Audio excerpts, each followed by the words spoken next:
આજકાલ લોકો ફેશનેબલ દેખાવા માટે ઇયરફોન અને ઇયરબડ્સનો ઉપયોગ કરે છે। ઘણા લોકો આખો દિવસ ઇયરફોન લગાવીને રાખે છે। ઇયરફોન લગાવવાની આદતને કારણે શરીરને નુકસાન થઈ શકે છે। જો તમે પણ કલાકો સુધી ઇયરફોન લગાવીને સાંભળો છો તો સાવધાન થઈ જજો, નહીંતર તમારા કાનને ગંભીર નુકસાન થઈ શકે છે। ઉપરાંત શરીરના અન્ય અંગોને પણ નુકસાન થઈ શકે છે। આરોગ્ય નિષ્ણાત અનુસાર ઇયરફોન લગાવવાથી કાનને ગંભીર નુકસાન થઈ શકે છે। ઇયરફોનથી લાઉડ મ્યુઝિક સાંભળવાને કારણે કાનની સાંભળવાની ક્ષમતા પર ગંભીર અસર થાય છે।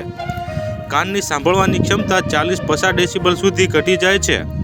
ઇયરફોનથી નીકળવા વેવ્સને કારણે બ્રેઇન પર ગંભીર અસર થાય છે, જેના કારણે માથાનો દુખાવો અને કાનમાં ઇન્ફેક્શન થવાનું પણ જોખમ રહે છે। જો અમારા વિડીયો તમને પસંદ આવતા હોય તો લાઇક કરો, શેર કરો અને સબસ્ક્રાઈબ કરવાનું ભૂલતા નહીં।